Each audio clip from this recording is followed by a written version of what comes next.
We continue on the Big 89 WLS. How long have you known Bela Gandhi? Oh, 20. I'm going to really date us. I'm going to say 25 years, but it's been, I think, more like 30. Since you were toddlers. Since we were teenagers. Yeah, is how long toddlers. I've Let's known. go with toddlers. Yeah, we'll go with that. We'll go with toddlers. We'll go with that. One of the best people I know, truly. And she's putting people together. And she always has. She's always had a knack for being like, hey, you seen anyone? Bela, you got to meet this person.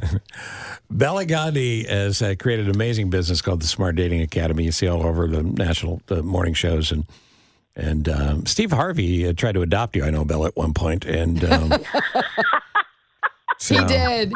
But she's everywhere. She's everywhere. He doesn't have enough kids. No, that's exactly right. She's everywhere, and she's trying to help. So, Andrea, what did you say we'd focus on with Bela this time? So we're kind of doing a 3-part series, and this is the time, and we're coming up on the most, what is it called, Bela? The biggest dating day of the year in January. That's right. Sunday, January 7th. Sunday, January 7th. It's coming up. Wait. I don't know this. Why? Why is that the biggest dating day?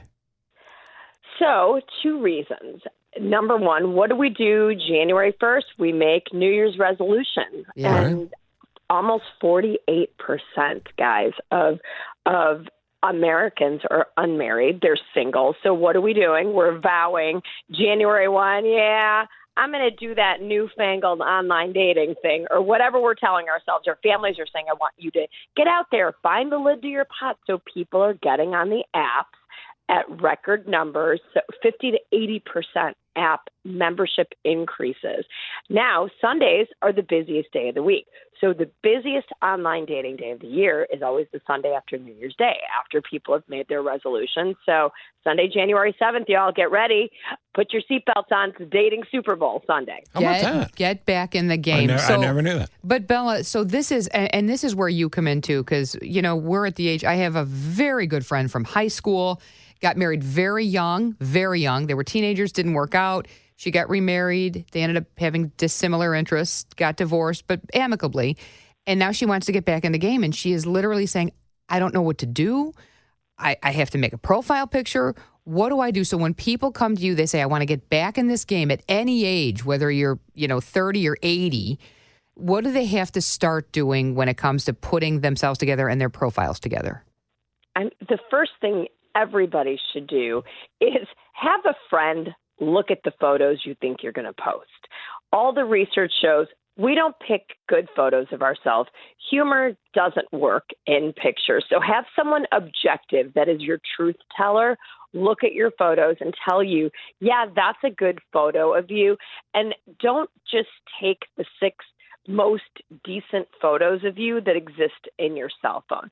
Actually think about how you're going to look. Think about if you were going to sell your house, right? You'd hire a stager, you'd have a photographer come in and take photos of your pretty kitchen. You wouldn't say, well, I want my house to look like it always does, kind of cluttery, and they should just know who we are. We have the wrong mindsets when we're thinking about photos. Have somebody take really good pictures of you. It's key to this process. Yeah, hire a photographer. So the pictures, you should hire a photographer, but the pictures that you take should be current as well, as opposed to going back to, say, like 8th grade graduation. Your hottest picture ever when you were 18 or whatever. Right, exactly. No pictures from 50 years ago or 20 years ago or 5 teeth ago. It's not going to, it's definitely, it's the first act of self-sabotage, right? Dating, I get it.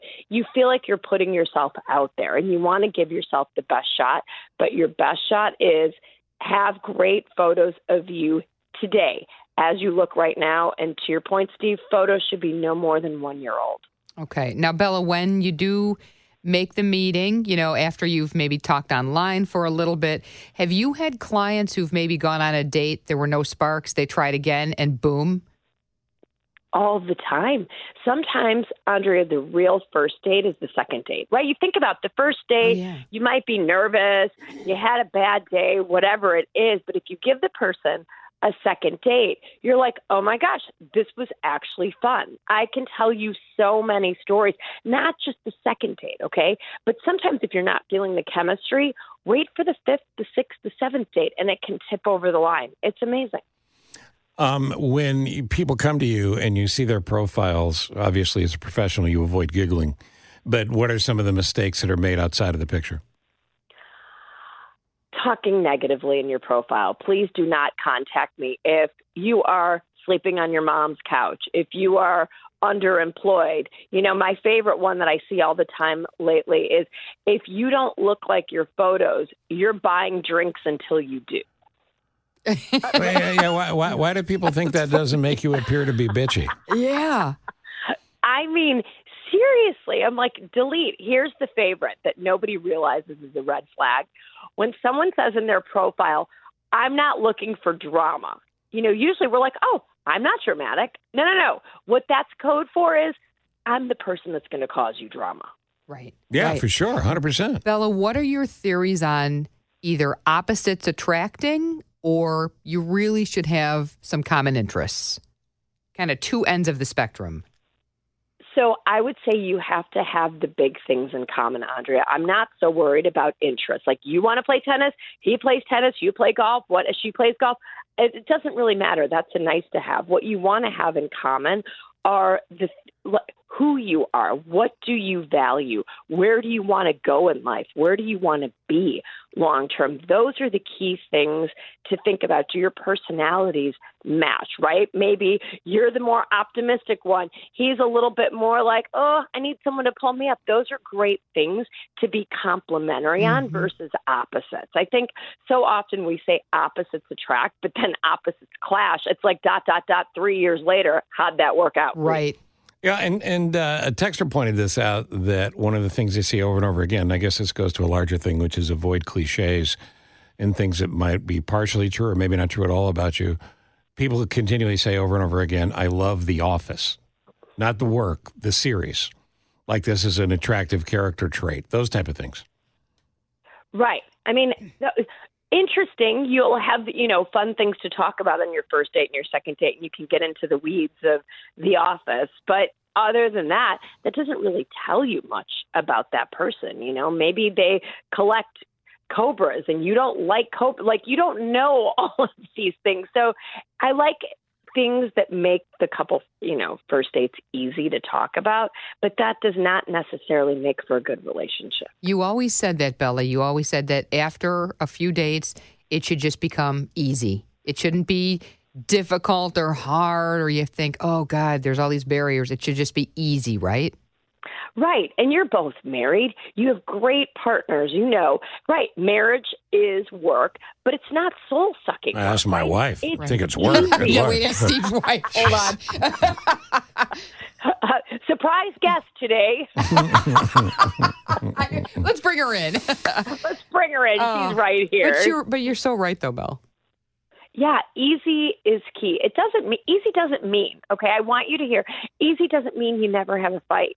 You never have conflict. But the stuff that you weather on a daily basis, you navigate it easily, right? It's like, okay, you need this? Well, fine, let's do that. Tomorrow I need this. We're going to do that. It's easy.